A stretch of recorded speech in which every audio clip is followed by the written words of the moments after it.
And that is romantic. It's just making sure we're on the same page and constantly talking about it. Having those conversations leads to more romance, and it leads to better decisions in general. Because if you're not having the conversations, then there becomes these expectations of what should be done or shouldn't be done. One partner is heavily responsible for a variety of different things. You know, they might feel confident or might project that they feel confident. That might not necessarily be the case. I'm Steph. I'm Dan. We're personal finance creators who make money simple. And this is a show where we talk about how couples navigate money matters. This is our 2 cents couples edition. Joint finances. Is that romantic or risky? Okay, I think the most important thing when you're dealing with talking about money in a relationship is exactly that. It's actually talking about money and having those open conversations. So when people go right into, okay, I'm in a relationship, we need to handle our money. They go into the tangibles. What actually should I do? Should we have separate accounts? Should we have joint accounts?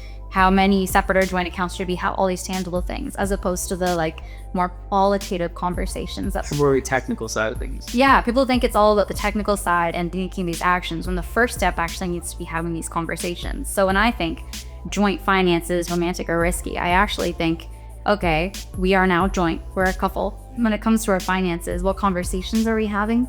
What are we talking about when it comes to money? I think about you and I, even too, right? It didn't start with, even when we started living together, it didn't start with what are the tangible things we're gonna do. It's just making sure we're on the same page and constantly talking about it. And that is romantic. Having those conversations leads to more romance, and it leads to better decisions in general. What do you think about? Yeah, I agree. I think it could also be risky depending on the situation, right? And I guess it kind of goes back to what you said about not having the conversations about money. Yeah. Because if you're not having the conversations, then there becomes these expectations of what should be done or shouldn't be done.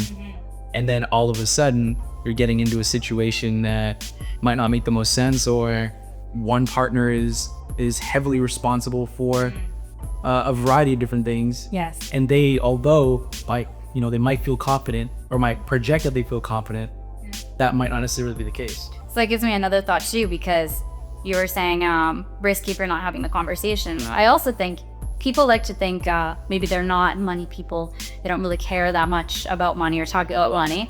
And in relationships, you might not actively talk about money with each other, but you are having these conversations that really are about money, even if you don't think they are. So if we're deciding who's paying for what, how you're gonna split things up, even if you're not talking about it tangibly, you're just doing it and you're not having the conversations, you're still commingling your finances without even really realizing it. Now, to get more specific though, I do wanna talk joint separate accounts.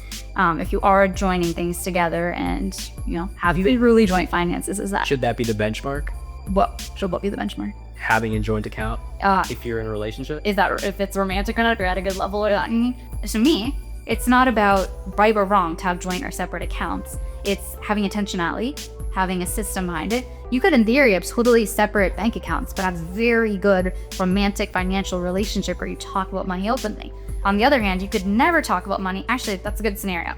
A couple that has totally separate accounts but talks about everything to do with money, they have the same goals, versus a couple who have all these joint bank accounts and never talk about money. Only one person is the one who handles all the finances. What's actually a better setup?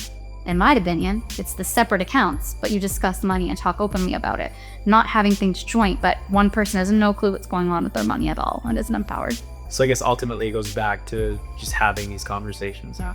So joint conversations about money are romantic, but not talking about money, risky. Okay. This has been our 2 cents couples edition. Tag your partner and leave your 2 cents in the comment section.